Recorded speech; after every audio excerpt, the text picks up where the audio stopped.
Assalamu alaikum wa rahmatullahi wa barakatuh. Am I audible? Walaikum salam wa rahmatullahi wa barakatuh. Yes, audible. Am I audible? Can you hear me clearly? Yes. Okay. Alhamdulillah. Okay, we'll start inshallah. Rabbi shrah li sadri wa yassir li amri wahlul 'uqdatam min lisani yafqahu qawli. Inshallah, we'll continue our chapter. The birth of a son. Khadija radiallahu anha experienced good and bad times in her life just like other human beings. Following their four daughters, Muhammad sallallahu alaihi wasallam, Khadija radiallahu anha was blessed with a son whom they named Abdullah after his grandfather. He is also known as Tayyib and Tahir. We discussed this in the previous chapter. Again, it is coming because there is an angle to it. The arrival of Abdullah was a source of happiness for the family and otherwise difficult times. By this time, Muhammad sallallahu alaihi wasallam had announced his nabuwa and was actively spreading the message of Islam. The Makkans, on the other hand, had put up fierce resistance to his mission. यानी 4 बेटियों के बाद फिर एक बेटा उनको हुआ जिसका नाम अब्दुल्ला था, उसका दूसरा नेम तैयब और ताहिर भी था. अब्दुल्ला के आने से बहुत ज़्यादा खुशी का माहौल फैमिली में हो गया था, बट ये डिफ़िकल्ट वाली स्टेज थी बिकॉज इस स्टेज तक नबुआ जो है उन्होंने प्रॉफिटहुड डिक्लेयर कर दिया था और इसीलिए मक्कन्स का बहुत ज़्यादा रेजिस्टेंस उनको झेलने को दिख रहा था. The death of Abdullah and the response of the Makkans. As you all know कि वो बहुत ज़्यादा hostile हो गए थे Makkans. So Abdullah died while he was very young. We all know that all his sons during infancy only died. Allah knows the best what is the wisdom behind it. While it was a source of immense grief for Muhammad sallallahu alaihi wasallam's family, Abdullah's death gave the Makkans another reason to celebrate and insult Muhammad sallallahu alaihi wasallam. As Ibn Wa'il, a fierce opponent of Islam, is recorded to have expressed relief over the death of Muhammad sallallahu alaihi wasallam's son, saying he had become Abdar. I mean, you can see अगर आप सूरह कौसर की अगर तफसीर पढ़ेंगे तो उसके अंदर आपको इसका बहुत अच्छा एक्सप्लेनेशन मिलेगा. अब्दर इज समवन जिसका कोई लाइनेज नहीं बचता, यानी कोई उसके आगे नाम चलाने वाला जो है सन नहीं बचता, उसको कहते हैं. Which is a derogatory term actually used in Arabic for someone who is not survived by any male offsprings and therefore unlikely to be remembered. Subhanallah, now see this, कि even though in spite कोई son नहीं था Muhammad sallallahu alaihi wasallam का, but he is the most remembered and he is the most prominent personality जो कि maximum लोगों को जिन्होंने इन्फ्लुएंस किया और मैक्सिमम लोग जिनको फॉलो करते हैं. Like I'm sure you guys are aware that world में जब इसकी भी सर्वे की गई कि the most powerful and influential man कौन है from among all the historians and politicians and all the great leaders, उसमें भी वो लिस्ट में भी मोहम्मद सल्लल्लाहु अलैहि वसल्लम का नाम on the top list आया था. सुभानअल्लाह. So it doesn't really matter. We as humans can think कि हमें आगे बेटा चाहिए अपना नस्ल चलाने के लिए and remember होने के लिए and this and that. But these are matters where Allah Azza wa Jal takes the onus and He is the one who will make sure that the person is remembered or the person's name has been taken care of. His mission was so important, so obviously it is Allah's job to take care of it. Biographies of Muhammad sallallahu alaihi wasallam indicate that several others also had the audacity to call Muhammad sallallahu alaihi wasallam Abdar. Among them was Abu Lahab. He openly expressed relief over the death of Abdullah. Now just imagine कि ये लोगों के अंदर कितना evil strand है. यानी we can imagine like दुश्मन से दुश्मन होने तो मगर अगर छोटे infant औलाद का अगर फौतगी होती है तो you will never express happiness or relief. But इनके अंदर इतनी ज्यादा एनिमोसिटी थी, यानी शिर्क को लेकर उनका जो फीलिंग थी वो इतनी स्ट्रांग थी कि it did not stop them from this inhuman expression or this inhuman activity of openly expressing relief and happiness over the death of Abdullah. And they hoped that Muhammad sallallahu alaihi wasallam's mission would fade if he had no sons to carry his message after his death. यानी उनका main problem जो है वो इनके mission को लेकर था. Now Allah's response to the Makkans. Briefed by the death of their son and the Makkans' response, Muhammad sallallahu alaihi wasallam and Khadija radiallahu anha were doubly challenged. Under these circumstances, Surah Al-Kawthar, the chapter 108 of the Quran, was revealed. To you we have granted the fount of abundance, Al-Kawthar. Hence pray unto your Rabb and sacrifice unto him. Indeed, he who hates you is the one who will be cut off, abtar, from future hope. By revealing this surah, Allah consoled Muhammad sallallahu alaihi wasallam and his family. They were reassured that he was the recipient of abundant good and that his adversaries were the ones who would not be remembered and celebrated in history. In fact, I think yesterday in Quran Tafsir, they have discussed about the death of Abu Lahab, and it was terrible. It was terrible, terrible. Yani in a fight, his head was cut open, and his body decayed for almost 2 to 3 days in his house. Even his children were not, यानी the stench, उसकी बदबू इतनी थी जख्म की कि उसके बच्चे भी जो थे वो डेड बॉडी के पास नहीं गए थे, एंड बड़े बुरी तरीके से खात्मा हुआ है. यानी the burial also and everything after that was such a disgrace. May Allah protect us and forgive us, Ya Rab. So you can imagine, like, the one who gives pain to the messenger, or the one who gives ugly names to the messenger, उनकी जिंदगी, उनकी मौत, उनका आखिरा में हशर क्या होगा. Ya'uzubillah. Those who insulted Muhammad sallallahu alaihi wasallam for not having male offspring were killed in the Battle of Badr, to be remembered in history only as villains. Muhammad sallallahu alaihi wasallam and his family, on the other hand, have been immortalized, destined to become a leading woman in the history of mankind. Khadija radiallahu anha was tried by the most adverse of circumstances, but she remained remarkably patient and graceful in the face of all difficulties. Like yesterday we read about this, she was mentally and physically getting prepared for more tribulations because she was aware, and then after discussing with her cousin and stuff, she knew that the worst is yet to hit. तो वो अपने आप को, अपने बच्चियों को, अपनी family को उस चीज़ के लिए प्रिपेयर कर रही थी, और उसको बहुत पेशेंटली, बहुत ग्रेसफुली सपोर्ट करने के लिए तैयार थी. This is also a lesson for us कि we have to be far sighted and we have to prepare ourselves for anything and everything. यानी कोई भी सिचुएशन आती है उसके लिए अपने आप को हमें तैयार रखना चाहिए. Everything that comes, we have to understand is qadar, and we have to be thankful. We have to be thankful and we have to be patient. These are the two qualities, sabr and shukr, under any circumstances. Ruqayya's migration to Ibn Sina. When things became very difficult for some members of the new Muslim community, Muhammad sallallahu alaihi wasallam advised them to migrate to Ibn Sina. The Negus of Ibn Sina at the time was known to be a just ruler who protected the subjects of his kingdom from all kind of injustices. तो जब ये मक्कन्स के जुल्म सितम बढ़ने लगे on the Muslims, Muhammad sallallahu alaihi wasallam suggested that आसपास की जो safe countries हैं with the just rulers, उनके पास जाके migrate किया जाए, हिजरा किया जाए. So Ruqayya radhiyallahu anha was asked to migrate to Ibn Sina, और वहाँ के जो king थे वो नेगस थे. He was known to be a very just ruler. So Muhammad sallallahu alaihi wasallam and Khadija radhiyallahu anha grieved when people left their homes and headed to Ibn Sina.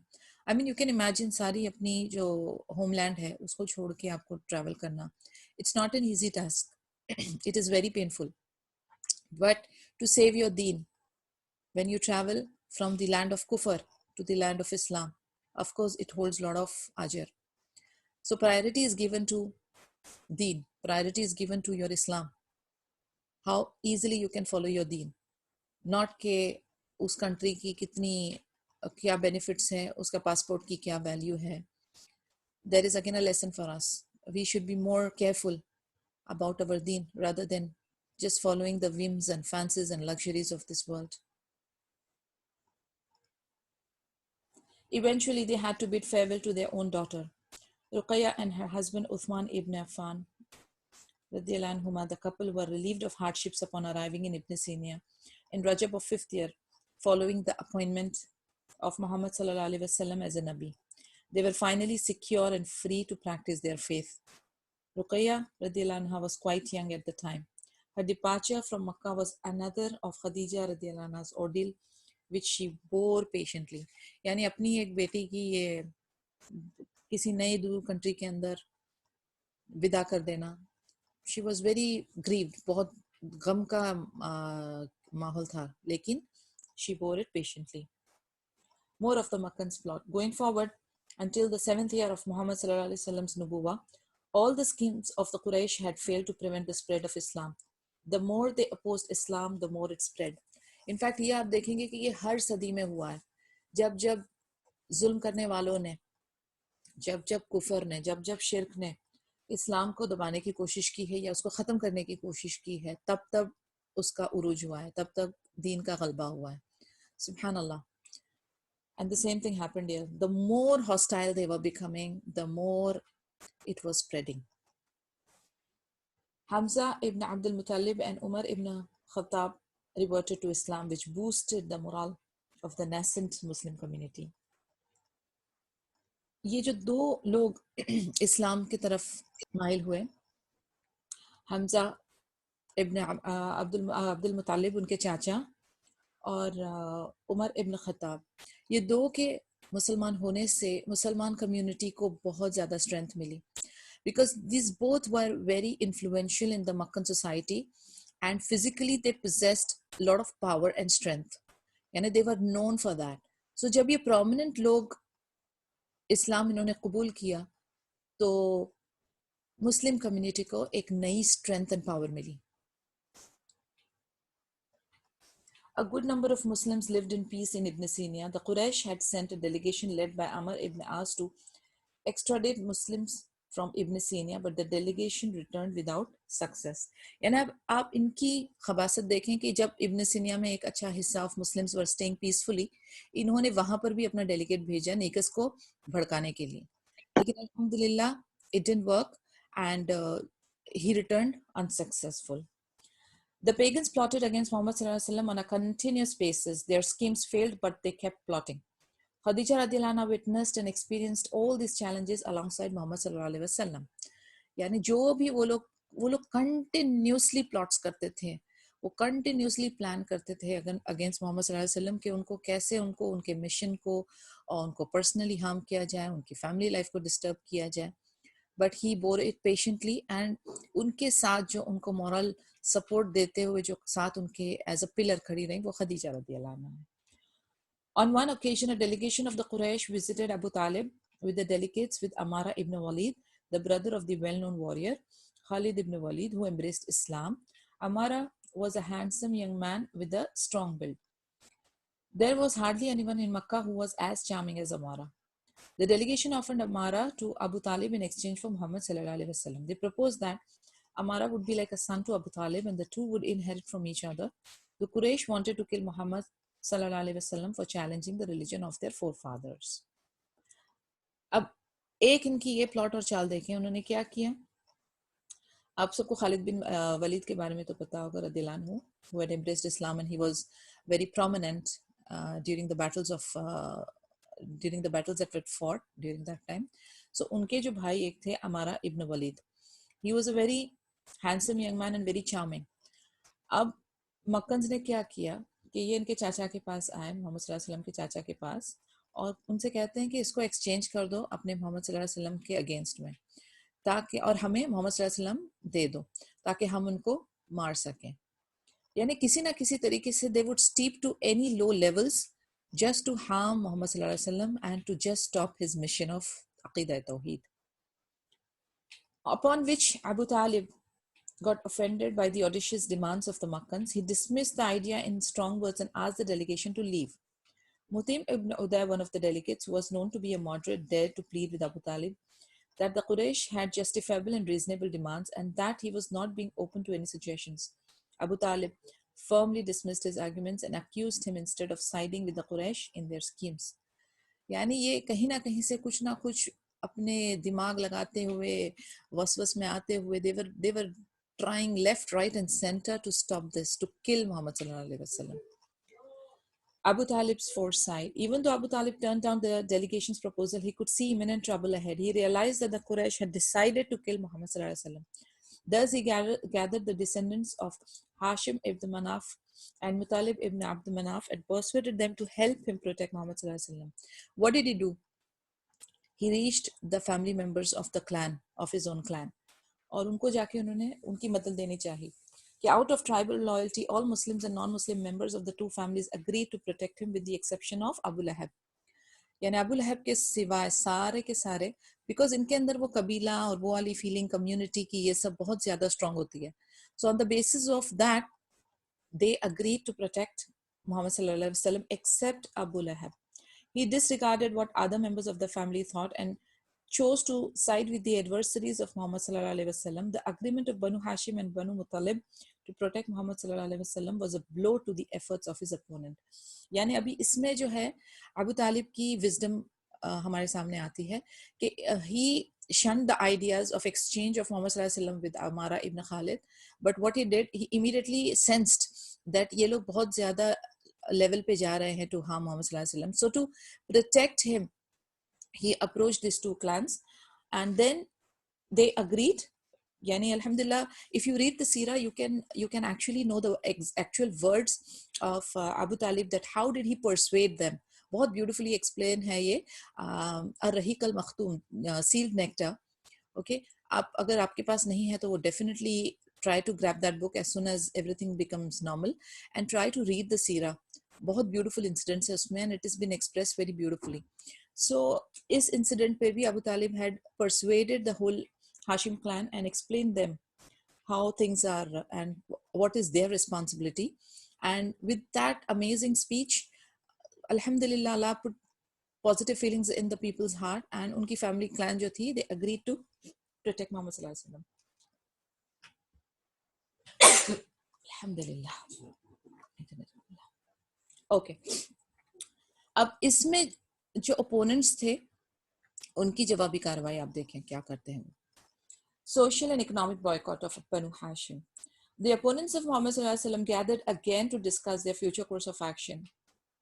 It was clear to them that killing him was no longer an option because it would lead to a blood feud between the clans of the Quraysh. Because they knew very well कि अभी जब Abu Talib ने Banu Hashim and Banu Muttalib को agree करवा दिया, they both Muslims and non-Muslims, they were protecting Muhammad sallallahu alaihi wasallam, which means killing them would be like a civil war हो जाएगा बिल्कुल. तो उन्होंने अभी कुछ और करने का सोचा. फिर उन्होंने अपने शैतानी दिमागों को लगाना शुरू किया. And what did they do? They came up with a novel idea to pressurize Banu Hashim and Banu Muttalib, who had pledged to protect Muhammad sallallahu alaihi wasallam. They prepared an agreement binding all the Makkans to boycott members of Banu Hashim and Banu Muttalib. अब इन्होंने क्या किया? They approached the other clans, and other clans of Quraysh को Banu Muttalib और Banu Hashim के against में कर दिया. और फिर जैसे हम लोग नहीं कहते कि बैनिश कर दिया जाए, बॉयकॉट कर दिया जाए, उस टाइप का माहौल उन्होंने क्रिएट किया. अग्रीमेंट बनाया और इनको बॉयकॉट कर दिया.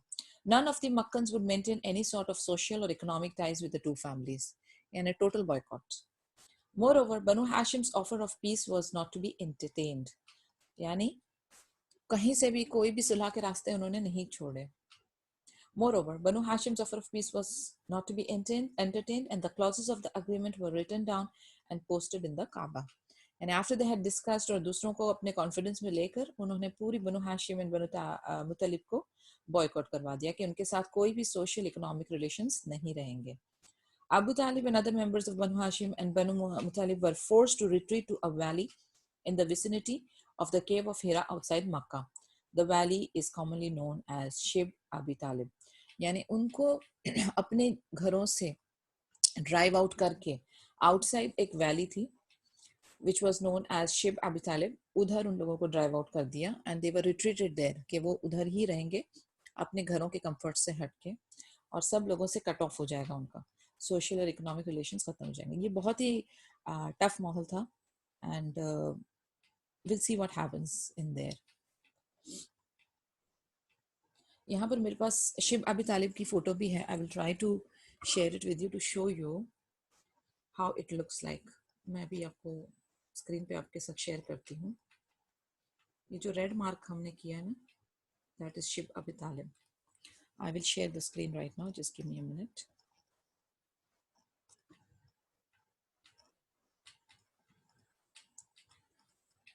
यानी खाना काबा से कितनी दूरी पे है, you will come to see कि where is that Shib Abi Talib.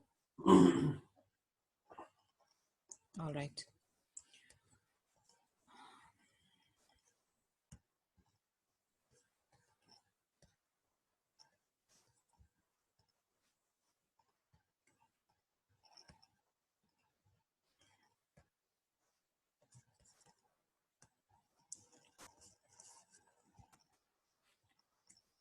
Okay, you can see this. आप देख सकते हैं ये जो रेड मार्किंग किया है ना, रेड मार्किंग किया है, दैट इज शिब अबी तालिब. ये देखें, ये खाना काबा है and this is Shib Abi Talib. Can you all see this? जी. Okay. This is the valley. The red circle is Shib Abi Talib and that is Baitullah and this is the Muslim society. So इधर उन लोगों को drive out कर दिया गया था. All right. Khadija radiallahu anha and Shib Abi Talib. Khadija radiallahu anha joined Muhammad sallallahu alaihi wasallam and other members of Banu Hashim and Banu Muttalib in exile. It was probably the most difficult phase in the life of a woman who had lived in affluence since her childhood. Yani her father was a rich trader and so were her husbands prior to the Muhammad sallallahu alaihi wasallam. Yani कोई एक normal female को अगर उसके standard से हटा के नीचे इस तरीके की लाइफ दी जाए तो उसको इतना डिफिकल्ट नहीं होगा, बल्कि कोई एक रॉयल फैमिली की लेडी को आप सीधा उठा के एग्जाइल में वैली में डाल दें, उसके लिए कितना डिफिकल्ट होगा जिसने कभी भी कोई हार्डशिप्स को एक्सपीरियंस नहीं किया. But she did it very well. She did it. She had inherited a lot of wealth from each of them. Her capital and volume of trade exceeded than any other trader in Makkah. She would lend her goods for trade. She would lend her goods on trade on a mudaraba basis to several traders at the same time. Khadija radiallahu anha, Sayyidat al-Nisa Quraysh, the chief Qurayshi woman who forced to leave the comfort of a home to accompany and support her husband for a period of 3 long years. यानी ये कोई 1-2 हफ्ते की या महीनों की बात नहीं थी, 3 साल की बात थी. A lady of such an affluence and suddenly उनको इतनी hardships झेलनी पड़ी. Even though her close relatives had not embraced Islam at this time, some of them were very sensible people. Among them was Khadija radiallahu anha's nephew, Hakim ibn Hazam ibn Khuwailid. Despite the boycott, he used to send food to Khadija radiallahu anha and Shib Abi Talib. यानी इतना सख्त था यहाँ का जो period था कि इनके खाने पीने की भी बहुत हालत ख़राब हो गई थी. But one of her nephews जो मुस्लिम नहीं थे बट अल्हम्दुलिल्लाह सेंसिबल थे, तो वो उनको खाना पहुँचाया करते थे. The valley did not have any food supplies of its own. The pagans of Makkah were indifferent even to the children of Banu Hashim who were crying because of hunger. यानी इसके अगर आप किससे डिटेल में पढ़ोगे तो you can, I mean it's very painful कि इनके बच्चे जो इन्फेंट्स होते थे उनके रोने की आवाज गूंजती थी वैली में. बट ये मक्कन्स जो थे वो इतने इवलिश थे कि उनका दिल जो है इन सारी चीजों के ऊपर बिल्कुल नहीं पिघलता था.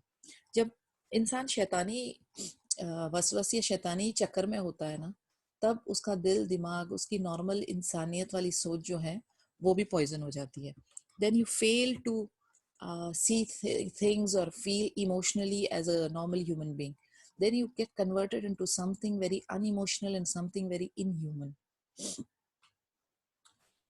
The hand of Baqir ibn Amir, who wrote down the document enforcing the boycott, was palsied as a result of Muhammad Sallallahu Alaihi Wasallam's invocation to God.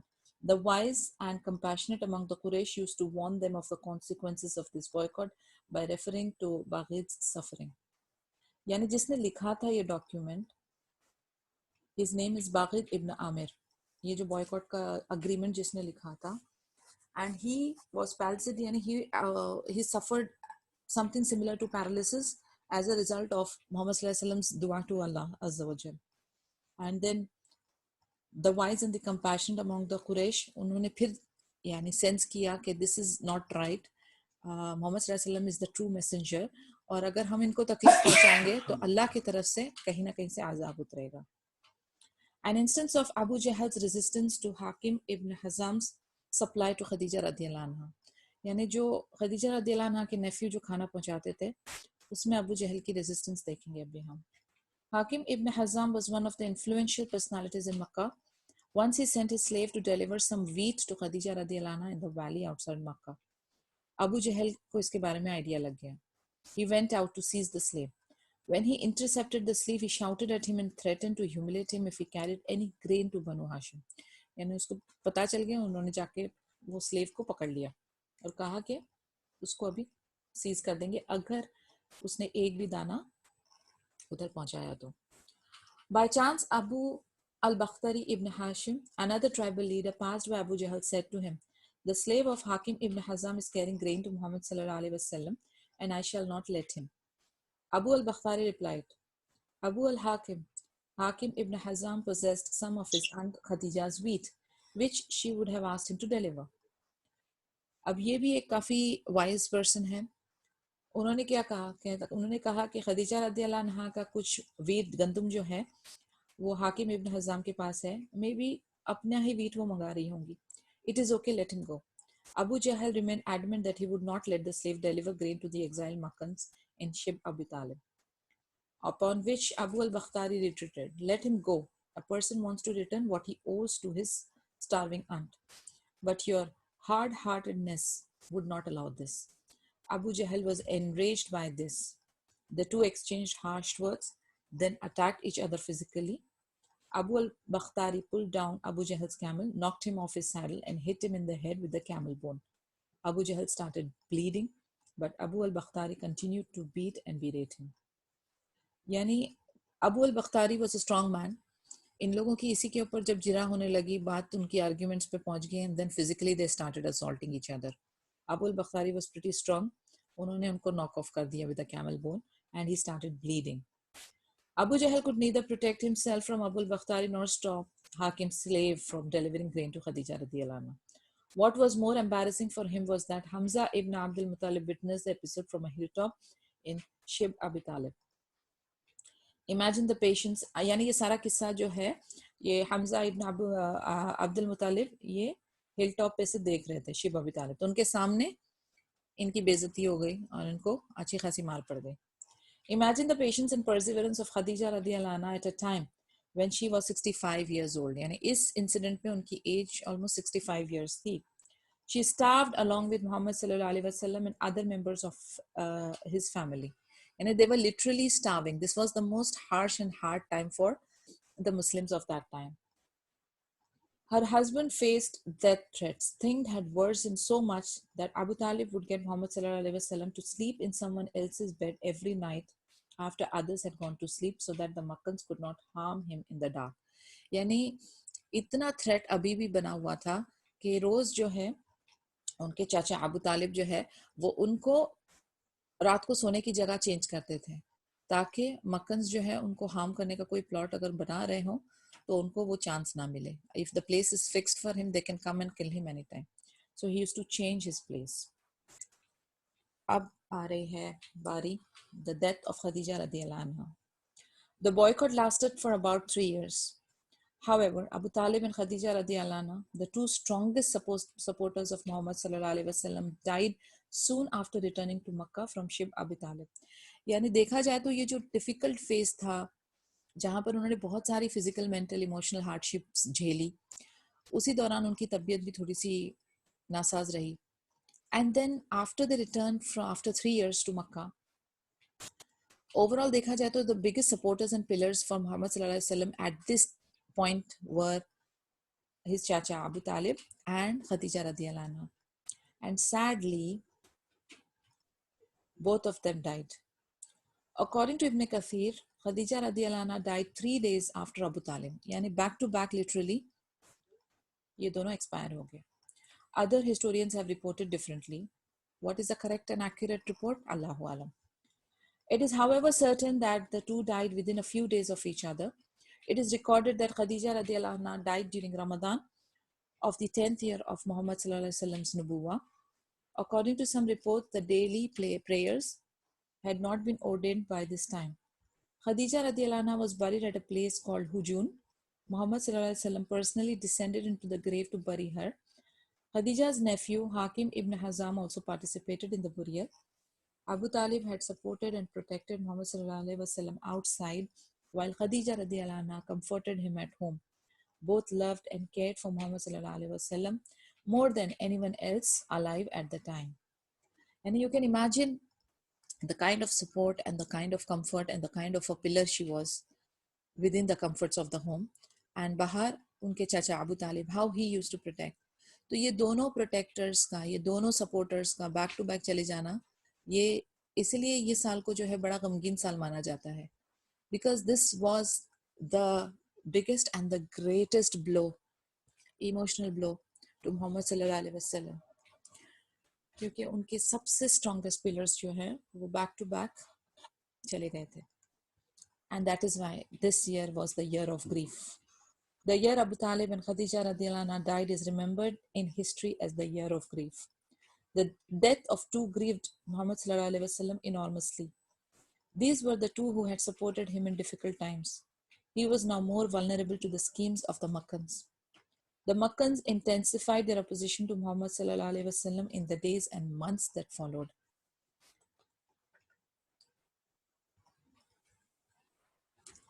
अब मक्कन्स जो हैं वो ज़्यादा स्ट्रांगली अटैक करने वाले हैं और ज़्यादा प्लॉट करने वाले हैं. But of course we know whatever happens, Allah has a plan to protect. Allah has his own master plan how things will move forward. And जब अल्लाह ताला एक चीज़ ले लेते हैं तो he replaces it with something else. So definitely will see कि how the other supporting factors will come ahead and will aid Muhammad sallallahu alaihi wasallam in his mission. Muhammad sallallahu alaihi wasallam was blessed to have the company of Khadija radhiyallahu anha for about 25 years. यानी इनकी जो companionship थी almost 25 years चली, during which she supported him through difficult times in every possible way, including spending her wealth. So financially, emotionally, physically, mentally, spiritually, all the possible ways she was there for him. He is known to have acknowledged and praised Khadija radhiyallahu anha's support repeatedly. Aisha radhiyallahu anha reported that she was once irritated by Muhammad sallallahu alaihi wasallam's continued praise for Khadija radhiyallahu anha. Yani, he remembered her till his end of the time. And this would irritate Aisha radhiyallahu anha. Of course, this is natural human tendency. So, Aisha radhiyallahu anha was getting irritated that again and again he keeps praising her. So she complained, asking why he continued to remember an old lady who was not so beautiful when Allah had replaced her with a more beautiful young woman. And imagine, I find whenever I read these stories, I find it very real, very natural, very original. यानी जो हम लोग जिस तरीके से human qualities we possess, women possess the strand of jealousy and hasad against another lady. अगर उसका husband उससे मुतवज्जे हो रहा हो या इम्प्रेस हो रहा हो तो डेफिनेटली आप कुछ ना कुछ नेगेटिव पॉइंट्स निकालेंगे. So these females also were so natural, so normal, and definitely Ayesha रदियल्लाहु अन्हा used the same kind of a comment जो कि एक नॉर्मल आम औरत भी यूज कर सकती है, which is kind of harsh but it is true. उन्होंने कहा कि आप एक ओल्ड लेडी को रिमेंबर कर रहे हैं जो ज्यादा ब्यूटीफुल भी नहीं थी, Allah had replaced this thing with a more beautiful young woman. Upon which Muhammad sallallahu alaihi wasallam replied that none of his wives was on a par with Khadija radhiyallahu anha. यानी उनकी जितनी अज़वाज मुतहरत थी कोई भी खदीजा रदियल्लाहु अन्हा के level की नहीं है. Why? For she attested to his nubuwah at a time when everyone else doubted him. यानी उस वक्त she believed and she accepted Islam जबकि सारे लोग डाउट में थे. She spent her wealth to support him when no one else was willing to do so.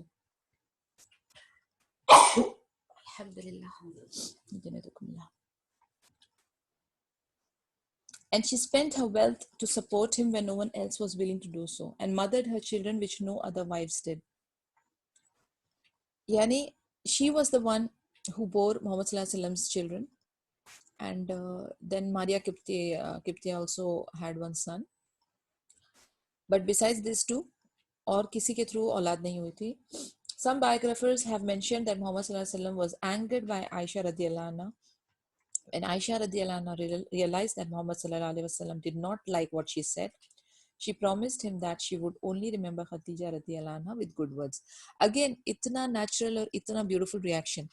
Muhammad sallallahu alaihi wasallam was not very happy with the kind of words she used, and then she promised him that okay, from now on she will only use good words for Khadija radhiyallahu anha.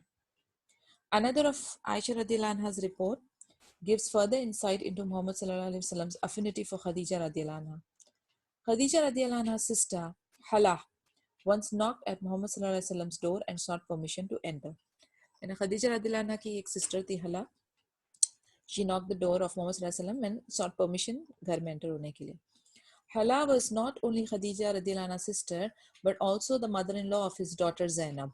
We remember when we had discussed this earlier, Zainab radiallahu anha was married to her khala's son. The way she spoke at the door reminded Muhammad sallallahu alaihi wasallam of Khadija radiallahu anha. He welcomed Hala with excitement. यानी ऐसा ये भी कितना normal reaction है. Like कोई हमारा beloved अगर फौत हो जाता है और उनके सिबलिंग्स जो हैं उनमें डेफिनेटली कुछ ना कुछ उनकी झलक या कुछ ना कुछ सिमिलर एट्रीब्यूट्स नजर आते हैं. तो when Hala was speaking to him he felt the same tone or way of Khadija radiallahu anha. He became very excited and happy, and he called her in, and then this shows like how much he misses her. Muhammad sallallahu alaihi wasallam also honored Khadija radiallahu anha's friends. It was out of his love for Khadija radiallahu anha that long after her death, whenever he slaughtered an animal, he continued to send meat to her friends. अब देखिए यानी करने वाले काम कितने खूबसूरत हैं कि अपने बिलावट की फौतगी हो गई है. How to remember, how to honor them, honor their friends, honor their relatives, and that's what precisely Muhammad sallallahu alaihi wasallam did. Since he was such a perfect character and a role model for us, again we have lessons from this. What are the things to be done? Sirf wailing, crying, weeping temporarily, nahi. What is it something that will carry on, that will go on and on to show your true love and your true way of honoring them? So these are the things for us to note and follow. कि Khadija radiallahu anha के friends को भी वो, whenever he used to slaughter an animal, he used to send it to her friends. Among the captives from the Battle of Badr was Abu al-As, Muhammad's son-in-law, sallallahu alaihi wasallam's son-in-law. To ransom Abu al-As, Zainab sent the necklace that Khadija radiallahu anha had given her on the occasion of her wedding. अब ये जो हला का जो बेटा है Abu al-As, who was married to Zainab radiallahu anha, जब battle of बदर हुआ तो he was taken as a captive. तो उसको रैंसम करने के लिए Zainab radiallahu anha had to give the necklace which Khadija radiallahu anha gave her on the occasion of her wedding. Muhammad sallallahu alaihi wasallam had tears in his eyes when he saw the necklace and remembered Khadija radiallahu anha.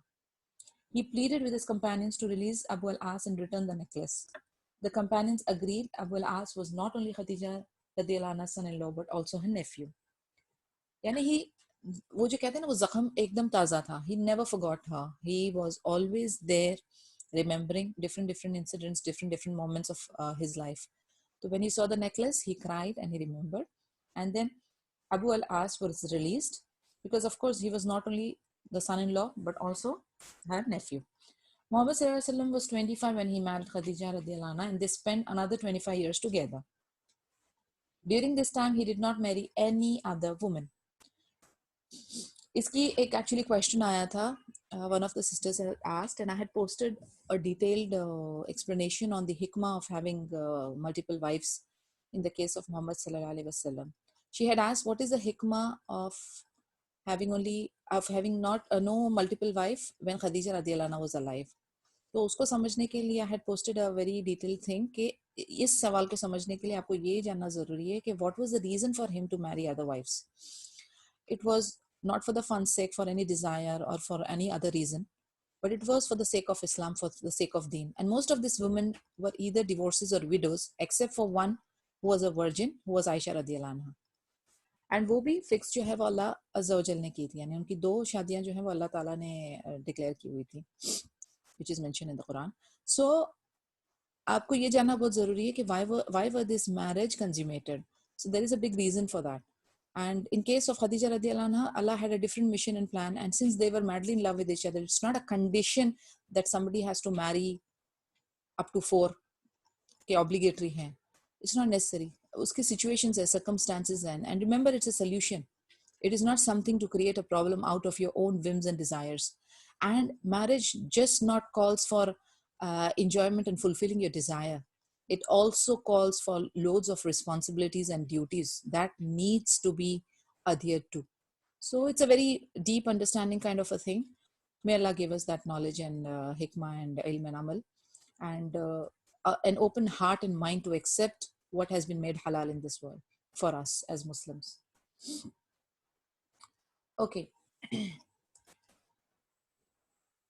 No other wife of Muhammad sallallahu alaihi wasallam had this privilege from her side. Khadija radiallahu anha took care of Muhammad sallallahu alaihi wasallam's likes and dislikes. Another point, as a wife, what is it that will make you beloved and dear to your husband? You have to take care of his likes and dislikes. Of course, I need not mention here that is within the boundaries of Islam. Like for example, if somebody's husband likes to smoke shisha, so you will make the shisha for him and all. No, I'm not talking about that. I'm talking about likes and dislikes within the Islamic frame. But you have to take care of that to become more beloved to your husband.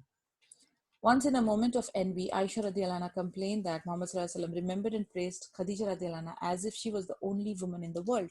Again, आप देखेंगे कि the level of jealousy also expresses how much love Aisha radiallahu anha had for Muhammad sallallahu alaihi wasallam. In this response, he recounted praiseworthy attributes of Khadija radiallahu anha and said the fact that she was the only wife with whom he had children. Muhammad sallallahu alaihi wasallam said, among men, many attained a status of perfection, but among women, only 3 attained such a status. Yani, he gave a straight cut reason that Khadija radiallahu anha के through उनको औलाद थी. दूसरा,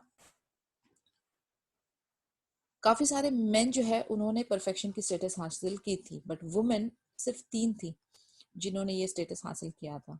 And who were they?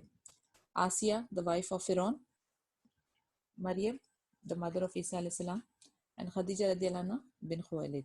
As for Aisha, he said that her status with respect to other women is like tharid with respect to other foods. Now, what is tharid? It is a traditional Arabic dish made of pieces of bread in vegetable or meat broth. यानी ये उनका जो है वो ख़ास मील था. जैसे हम लोग अभी एग्जाम्पल लें अगर इसको समझने के लिए कि हमें अगर किसी का जिस तरीके से प्रॉफिट मोहम्मद सल्लल्लाहु अलैहि वसल्लम ने उनको हज़रत आयशा रज़ियल्लाहु अन्हा को समझाया कि तुम ऐसे हो जैसे कि चावलों में biryani is the top thing, right?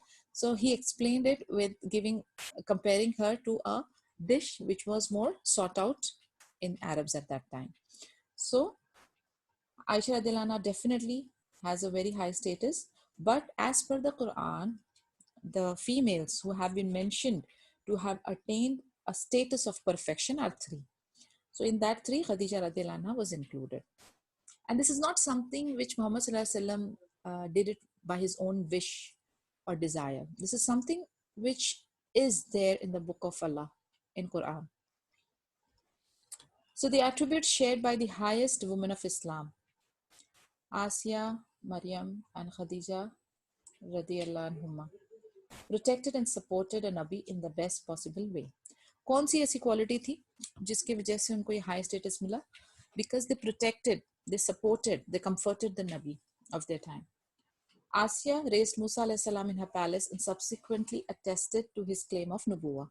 She became Muslim and she bore all the trials and tribulations patiently. Firaun was very, he's known for his zulm and he was the बहुत ज़्यादा जालिम बादशाह था. We all know about it. And उस बादशाह ऐसे जालिम husband के साथ किस तरीके से आसिया रदियल्लाहु अन्हा ने अपने मामलात किए. Maryam gave birth to and also brought up Isa alayhi salam in the best manner. Subsequently, when Isa alayhi salam grew older and announced nubuwah, she attested to his claim and supported him. So we all know the story of Isa alayhi salam and how Maryam alayhi salam was ridiculed by her community and what all she bore patiently. Khadija radiallahu anha took the initiative to propose to Muhammad sallallahu alaihi wasallam. After they got married, she offered him financial and moral support. When Muhammad sallallahu alaihi wasallam was appointed Nabi in the cave of Hira, she comforted him and confirmed his nubuwah. So the only characteristic that is mentioned why these 3 women share this highest status is because they comforted and supported the Nabi of their times. Musa alayhi salam, Isa alayhi salam, and Muhammad sallallahu alaihi wasallam are the most significant messengers in the Abrahamic tradition. Because of the support for these messengers in the most challenging circumstances, these 3 ladies are considered to have achieved the highest status in Islam. Now, since, okay, Jumana, go ahead.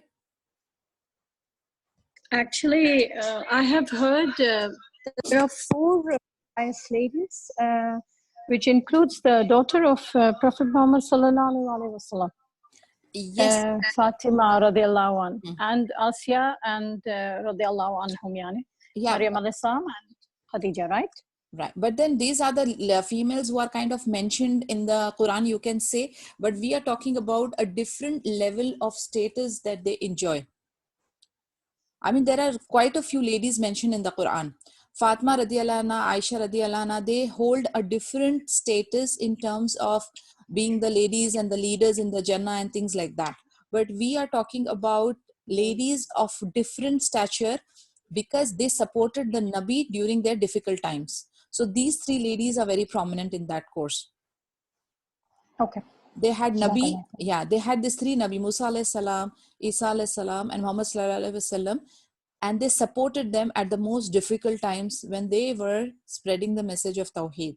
So that is the reason they enjoy a different ranking. Okay. Right? Okay. Allahu khairan. As previously noted, Khadija radiallahu anha had 6 children with Muhammad sallallahu alaihi wasallam. Their sons Al-Qasim and Abdullah died at a very young age, while their 4 daughters survived into adulthood, married and had children. Now, in the following pages, we'll discuss the biographies of the daughters and grandchildren of Muhammad sallallahu alaihi wasallam and Khadija radiallahu anha. Yani now that we know that Khadija radiallahu anha's story has come to an end, but to understand it better on how she raised the children and how the children reacted in different situations, it will be like an added advantage to us if we know short biographies of all her children and people related to her closely. So especially her children and grandchildren, which is again very influential and commendable personalities of Islamic history. So going forward, this is what we are going to discuss. So today we will start up with Zainab bin Muhammad sallallahu alaihi wasallam. Zainab was the eldest daughter of Muhammad sallallahu alaihi wasallam. She was born 10 years before the appointment of Muhammad sallallahu alaihi wasallam as a Nabi. So yani unki prophethood nubuwa ke 10 saal pehle Zainab was born. She was raised in the best of households. What could have been a better household than that of Khadija radiallahu anha and Muhammad sallallahu alaihi wasallam as parents? Every member of this household embodied the best of human attributes. Zainab was adored by her parents, particularly after the death of her elder brother Al-Qasim. When she became the recipient of all her parents' attention, she was raised with utmost love and care. जब Zainab 10 years की हुई तो her aunt Khala उनकी Hala bin Khuwailid proposed that she marry her son Abul al-As. It was not unusual at that time for a girl to get proposals and marry as soon as she reached puberty. So Khala के बेटे का रिश्ता Zainab रदिल्लाहु अन्हा को आ गया and she was 10 at that time. So वहाँ का मैंने आपको बताया था कल्चर है कि as soon as they reach puberty उनको proposals आने शुरू हो जाते थे. Abu al-As ibn Rabi Khadija radiallahu anha's nephew was a modest young man. His was the first proposal to Zainab radiallahu anha. On the paternal side, Abu al-As and Muhammad sallallahu alaihi wasallam had a common ancestor, Abd Manaf, that we had discussed कि उनका जो शिजरा कौन से angle पे मिलता था. He was Abu al-As ibn Rabi ibn Abd al-Uzza ibn Abd Shams ibn Abd Manaf ibn Qusay. On the maternal side, the lineage of the Abu al-As joined that of Muhammad sallallahu alaihi wasallam and Zainab at Qusay ibn Qilab. He was Abu al-As ibn Hala bin Khuwailid ibn Asad ibn Abd al-Uzza ibn Qusay ibn Qilab. Abu al-As was regarded in Makkah as a very honest and trustworthy person. तो यानी maternal and paternal दोनों मैके और ससुराल दोनों side से उनके connection बनते थे. Khadija radiallahu anha was also aware of the character and reputation of her nephew. Apart from consulting Muhammad sallallahu alaihi wasallam, Khadija radiallahu anha did not have any hesitation in accepting the proposal of Abu al-As. And even she's so sure about her nephew, uski reputation, uski standing, uska nature, uska character, that she only yani dono husband and wife ne aapas mein salah mashwara kiya and they instantly agreed. Zainab and Abu al-As soon got married. On the occasion of their marriage, Khadija radiallahu anha gave her daughter, among other things, a necklace of Yemeni carnelian as a token of love. Yani this is the same necklace which we were talking about the ransom just some time back. So unko, of course, you can imagine Khadija radiallahu anha, rich, affluent lady. So she had her own beautiful gifts for her daughter as a token of love. And among other things, she gave this Yemeni carnelian, which is a precious stone from Yemen. Uska necklace unko diya. Zainab took care of her mother's gift. Abu al-As and Zainab enjoyed a very good marital life. The two loved each other very much. Once when Abu al-As returned home from a business trip, he found out that his father-in-law had announced Nubuwa and much had changed in Makkah. यानी एक बार वो अपने trip से वापस आ रहे थे तो उनको पता चला कि उनके फादर इन लॉ ने प्रॉफिटहुड डिक्लेयर कर दी है एंड मक्कन के जो सिनेरियो है वो बहुत बदल चुका है. Zainab, along with her mother and sisters, had responded to the call of Muhammad sallallahu alaihi wasallam, which means she became Muslim. Al-Zurqani notes that Muhammad sallallahu alaihi wasallam's daughters are often not mentioned among the first few reverts to Islam, even though the girls were impressed by their father's characters even before the announcement of Nubuwa. यानी काफ़ी सारी जगहों पर उनकी बेटियों का नाम नहीं आया है as first reverts of Islam, even though they were very much impressed by the character of their father, और उन लोगों ने शहादा ले चुके थे.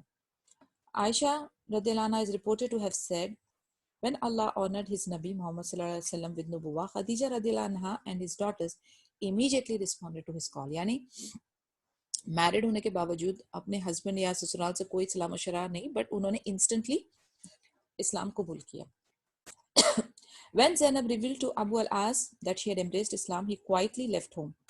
Zainab had been very hopeful that her husband, being a very sensible human being, would embrace the message of Islam. She tried to persuade him, but tribalism and tradition came in the way.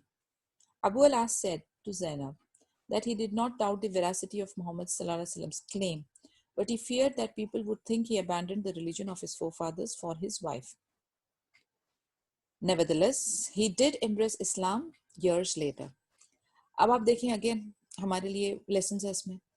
Husband and wife became Muslim, okay, and what did she do? She patiently started, sensibly with hikmah, started persuading her husband. But again, ये जो मक्कन्स हैं, Arabs हैं, इनके दिल में ये सारी चीज़ें बहुत डीपली रूटेड होती हैं कि हमारा religion of our forefathers we can not change. And then specially wife के लिए या वाइफ के बोलने पर तो और भी ज़्यादा उनको उनके मेल ईगो को हर्ट करता है. So he said that he cannot, he wished to, but he cannot, because this thought that he's changing the way of not believing in the religion of his forefathers will stop him from accepting Islam. And that is the reason he's not doing it. But eventually, after years, he accepted finally Islam. There was strong affinity between Zainab and Abu al-As. Abu al-As and Zainab had an amazing chemistry. The strength of the relationship came to life when the Quraysh pressurized Abu al-As to divorce Muhammad sallallahu alaihi wasallam's daughter. यानी अभी हम उस stage पे हैं जहाँ पर Abu al-As ने इस्लाम कबूल नहीं किया. And Makkans were pressurizing him that he should divorce her. When the Quraysh realized that none of their schemes were able to deter Muhammad sallallahu alaihi wasallam from spreading his message, they thought of disrupting his peace at home. यानी ये आप जहन में हमेशा रखें, बार बार हम ये पढ़ रहे हैं सीरा में कि जो लोग आपके दुश्मन होते हैं ना, उनकी कोशिश क्या होती है, आपके मिशन को खराब करें. और आपके मिशन को खराब करने के लिए उनके लिए सबसे इजी जो वे आउट होता है वो आपके घर के सुकून को खराब करें. क्योंकि जब घर के फ्रंट में सुकून बदसुकूनी आ जाएगी, फिर आप ना तो कोई मिशन के लायक रहते हैं, ना आप अपनी इबादत के लायक रहते हैं. इसलिए हमेशा, I am just taking it as an advice in general without pinpointing any one or any one particular community or anything in particular, but in general I would like to say, अपने घर की जो दीवारें और दरवाजे और खिड़कियां उसको टाइट करें. Not in the literal sense, but in the sense that don't have any gaps, any loops within your unity. अपना फैमिली यूनिट जो है ना वो स्ट्रेंथन करें. जहाँ कहीं कोई third party, specially the evilish trends वाली पार्टी जो है, वो आकर आपके घर के सुकून को खराब ना करें. Make sure nobody has a power to discuss or interfere in your personal matters. Make sure that you don't complain about your family members to others. Make sure that solution provide करने वाली ज़ात सिर्फ अल्लाह अज़्ज़ा व जल है. जो भी मसले मसाइल हैं, सिल्ली से सिल्ली और ग्रेव से ग्रेव, वो अल्लाह के सामने दुआ करें, रोए, गिड़गिड़ाएं, बट किसी ह्यूमन बींग्स के सामने डिस्कस ना करें. I am not talking about in case of medical need और सम काउंसलिंग.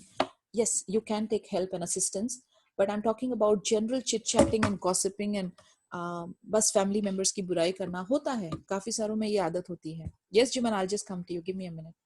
So ये जो है ये वाले जो ट्रेड्स हैं, इसके ऊपर हमें अपने आप को बहुत कंट्रोल करना चाहिए कि हमसे जो है गीबत, हमसे जो है अपने ही हाथ से हम अपने घर का खराबा या अपने घर की सुकून को बर्बाद ना करें. Just make sure how do we use our tongues and for what purpose are we using it, because we are accountable for each and everything that comes out of our mouth. May Allah protect us and our families. Yes, Jumana? Okay, did I understand correctly that Prophet Muhammad sallallahu alaihi wasallam की बेटी की जब शादी हुई, she was a Muslimah, but she got married too? नहीं, जब शादी हुई Abu तब Alas was not Muslimah? No, that Muslim. time she was not Muslima, because when she got married, yani she was approximately 10 years old. And at that time, he was still getting the Nubuwa. And then after she got married, and this couple was like very happy couple, and then she declared kya kehte hain, Islam ka this thing. Okay. Okay, and then she started persuading her husband, and it is more or less at the same time, but wo exactly pinpoint karna कि she was Muslim and she got married to someone who was not Muslim is difficult. Okay, nahi, because normally it is not, abhi to bolte hain, nahi hota aisa, you know, when a Muslim wants to get married, you don't. So I was just trying to understand how the situation would be. No, actually, Okay. she, as per what I read, is she at the time when they got married, this was not the case. But later on, she embraced Islam, because as per the incident mentioned in this book, it says that when he had gone for a business trip, which means they were living together as husband and wife. When he had gone for a trip, but before he would come back, she embraced Islam, because after he came back from the trip, he saw the Nubuwa declaration and the changes in the Makkan society. Okay. You got it? So not at the Okay, time. and then not at the time when they got married, but at the time when they were living together as husband and wife. In the middle of this thing, in their marriage, she reverted to Islam. Okay. Right? All right. Okay. Jazakallah. Okay. So inshallah, we will continue tomorrow again with the story of Zainab and Abu al-As. Inshallah tomorrow.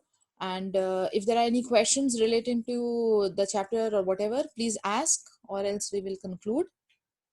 Everything is clear and easy? चलें इंशाल्लाह फिर हम कल मुलाकात होती है. There are no questions, no hand raisings. So इंशाल्लाह कल मुलाकात होती है. सुब्हानकल्लाहुम्मा व बिहम्दिका नशहदु अल्ला इलाहा इल्ला अंता नस्तगफिरुका व नतूबु इलैक. अस्सलामु अलैकुम व रहमतुल्लाहि व बरकातुहू.